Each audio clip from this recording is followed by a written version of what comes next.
Hello and welcome to Channels Book Club. I am Olakunle Kasumo. Compliment of the season. I hope you are having fun and enjoying this Christmas and end of the year holiday period. Our guest today is a renowned promoter of reading culture in Nigeria and the founder of Rainbow Book Club. She is no other person than Koko Kalango. One thing you might not know about Koko Kalango is how important faith is to her life and work. In the spirit of Christmas, we are taking a look at her new book titled Colors of Life. It is a devotional that explores various aspects of life from biblical perspectives. Koko Kalango joins us to explain what inspired her to write the book, various aspects of the book, and how her faith has shaped her life. Enjoy this. Koko Kalango, thank you for joining us on Channels Book Club. Nice to have you here again. I'm so happy to be here. Remember, you were our first guest on Channels Book Club. Oh my goodness, and that was in 2013, I believe. Yes, yeah. Yes. How are you doing? Very well, thank you, and well done to you for keeping this great program alive for over 6 years now. Thank you very much. Thank you. Now, people know you for, a lot of people in the literary circles know you for the work you've done with Rainbow Book Club, your nationwide campaigns to improve the reading culture, making Port Harcourt the World Book Capital City, and so on. It was nice to see you produce this, you know, which is a spiritual or religious work, as somebody may want to describe it. I didn't know that part of you. Tell me about that and what inspired this, Colors of Life. Thank you. I've actually been writing faith-based work based on the Christian faith for a long time. I wrote in This Day newspapers from 2003 to 2008, so over 5 years. And it was a column called Footprints first, and then Colors of Life. And I was writing basically a weekly faith-based column. So there is that part of me. And writing is my first love. So after a decade of promoting writers and literary activities, I went back to my first love. Fantastic. Great to hear that. Great to hear that. Well, it's Christmas season. It is. You know, and it's great to look at this. Colors of Life, an everyday devotional for everyday people. But before we dig into it, what is it about you and colors? Rainbow Book Club, Colors of Life. What is it about you and colors? Okay, well, the rainbow is actually a sign of a covenant God made with man. And that story is told in Genesis chapter 9. After God judged the world through a flood, he put a rainbow in the sky and said, as long as the earth remains, seed time and harvest, etc. So it's something that the Lord gave me over 25 years ago when I stepped out of paid employment. He gave me the name Rainbow. So everything I do is rainbow. So Colors of Life is actually my synonym for the rainbow. Oh, okay. Yeah. Interesting. So how do you, what is the meeting point between this part of your life and your literary campaigns? You know, is it your faith that inspired that? Or tell me about that. Yeah. Well, I don't see my life as in being compartmentalized, you know, the spiritual, the secular and all that. No, I don't. And everything that I do, I think is important to my purpose in life. And I actually believe that I'll be judged by the Lord on the last day for anything I do, whether it's through the Rainbow Book Club, Rainbow Publishers, and all that. So it's all the same Koko, one foot in the secular world and another foot in the spiritual assignment, as it were. Yeah, yeah. Okay. Yeah. So an everyday devotional for everyday people. You started this book by writing about the importance of having devotionals. Yeah.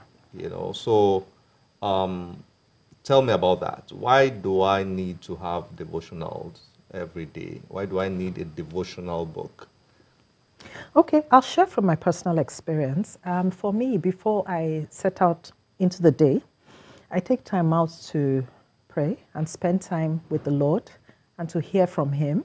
So having devotional time is part of that effort to build on our relationship with the Lord, to be guided by him. So like I suggested in the introduction, that I'd like people to begin early before they get into the day. In the morning. To use a devotional, yes. And it's an easy way also to read the Bible, the Word of God.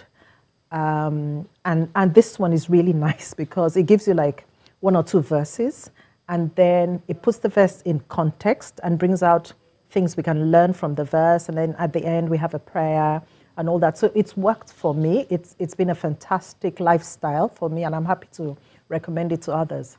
Christmas season, perfect time to remind people to have devotional, Indeed, right? indeed, yeah, it is. Okay. All right, now you've got 1 devotional per day for 365 days. Yes, I do.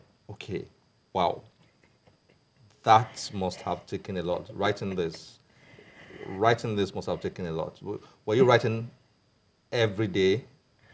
Or you had a writing period where you wrote for all the 365 days, maybe over a couple of weeks or days or months? I have a habit of journaling.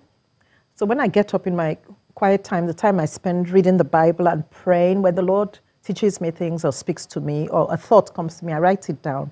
So what I did, some of these things are things I've learned over the years that I put together.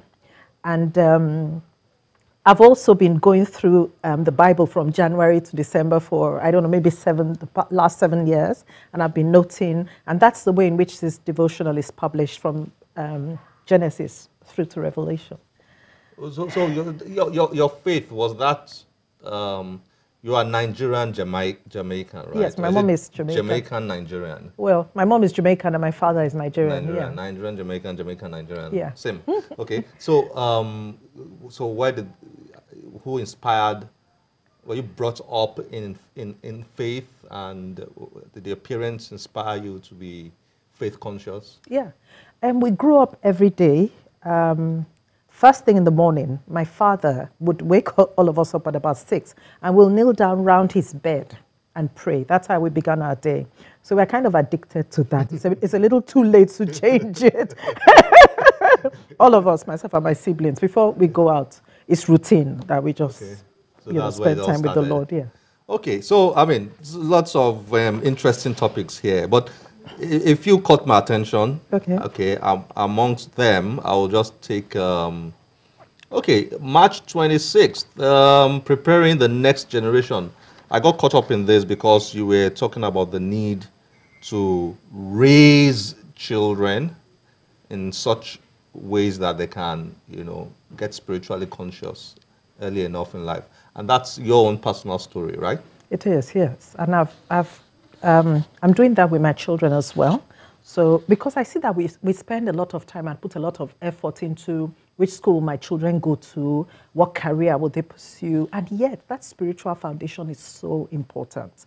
As I was saying to you before we come on the program, the family unit, I'm passionate about the family and keeping the family strong. And we see that the family is under attack all over the world. And one of the ways to keep the family strong is through prayer. A family that prays together stays together. I've seen it in the lives of, growing up. And now I'm working on that for the children. Yeah. Okay. So, so here is a story of King David. First Chronicles 22:11. Yeah, the story of David. Yeah. And then you wrote here, it is very important for us as Christians to bring up our children to serve God, while the Great Commission to win souls remains the same. The way to achieve it may differ by method and from generation to generation. We should also do whatever we can to make the job ahead easier for our children. Yes, so here, David had it in his heart to build a house for the Lord. But the Lord said, you fought too many battles, your hands are too bloody, so your son Solomon will build. But David prepared the material and all that, and he counseled Solomon a lot. So basically, he prepared him to take on the assignment after David, was gone. So I said, in the same way, we should be able to prepare our children. Sometimes it may be to take over a family business, maybe a ministry, or whatever their commission is, whatever God has called them to do, we should prepare them. And that includes a good education, that includes guiding them in terms of what career path to take, but above all, bringing them up to know and fear the Lord. Yeah. Okay, then, I think this is November 7th. This is titled The Snare of Riches. in a society where we're all chasing money. So you wrote here that money is not the root of all evil. No, it's not. But it's a common saying, money is the root of all evil. I know. Money is not the root of all evil, as many wrongly quote. Okay. It is actually the love of money that is the problem. Yeah. Yeah, there's a difference between money is the root of all evil and the love of money is the root of all evil. Yeah. What's that difference? Well, money is very important. We need money. Money is a tool, and a very powerful tool at that. So there's nothing wrong with money in itself. But because of the influence that money can enable us have, sometimes we get carried away with money, and we see it not just as a tool or a means to an end, but an end in itself. So here, to put it in context, Paul was writing to Timothy, a younger minister, and he was advising him on the pitfalls to look out for in the ministry. And honestly, if you read church history, you'll see that one of the things that make people in serving God fall is this materialism. And in Nigeria, for instance, we see that it's a big problem in the society, this materialism thing. So here it is. The young people having wrong role models, and people no longer seeing the need to work hard, persevere at something, but everyone wants to get rich quick overnight. So we must be very careful, particularly people of faith, to know that our money is to enable us serve God, is to enable us meet needs as the Lord leads us, and needs in our society, do good works. It's to enable us as well live comfortable, yes, but we mustn't get carried away, because if you trace a lot of the evils in society, it really goes back to the love of money, not money itself, but the love of money. So it's okay for me to want to earn more money, right? Oh, of course. But it's not okay for me to love money. No. Where's that dividing line? Where's that? At what point do you love money? Well, as I said, whatever your heart is given to is your God, really. Whatever you can't do without. So, for instance, it is a thin line. I think I'm imagining why you're laughing. It's a very thin line. It is a very thin line. Because if I begin to, for example, maybe give up very important things, I guess that will be a sign that I love money. If I give up my family, my children, or my wife, or my worship of God. And I'll go back to the family. I'm so passionate about the family. You see, today, because of the pursuit of money, a lot of us don't take time to bring up our children. The father is on the road looking for money. The mother is on the road looking for money. And the children are left maybe to house helps, and all that. Parenting is so important. Particularly, I would say, I know it can differ in different circumstances, but a woman's role, according to scripture, is to build the home, and the man is to provide, So I think, a lot of us, families, need to just, sit down and look at our priorities and ask ourselves, why is money so important? We may need to send the children to less expensive schools. We may need to not go on all those expensive holidays. There are things that are not necessities that we can cut out to make quality time for family and for godly pursuits. This is very thought-provoking. Do you think Nigeria is a very religious country? It is. Very religious country. Islam, Christianity.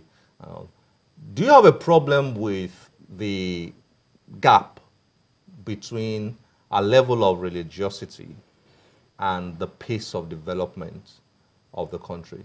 Because if my faith is supposed to teach me all these things that you are sharing, not loving money too much, teaching my children the way of the Lord, not being greedy and all that. If my faith is supposed to teach me all these things, how come we see in our society, so much craze for money, lack of development, the country is not moving as people as it should, desire. I agree with you. What's the problem there? Yeah, I agree with you, and it's something that has bothered me and something I've given serious thought to. And God is not wrong. The Bible is there to guide us and to lead us. But I think maybe we are not giving enough attention to discipling people. For instance, you know, people of my faith, people who call themselves Christians, there's a way Jesus lived his life. And clearly the love of money, you know, wasn't part of his life. But when we now deviate from that straight and narrow path, then we really have problems. So Christian character, I think, is really lacking. There's a lot of emphasis on activity and programs and prosperity, but character, integrity, I think, is lacking. And I think if we pay attention to that, we'll have a better society. And I'm sure this will teach us a lot about that. I think it will. Colors of life. Thank you so much for joining us on Channels Book Club. Compliments of the season once again. Compliments of the season to you too. I'm so happy to be here. Thank you. Thank you.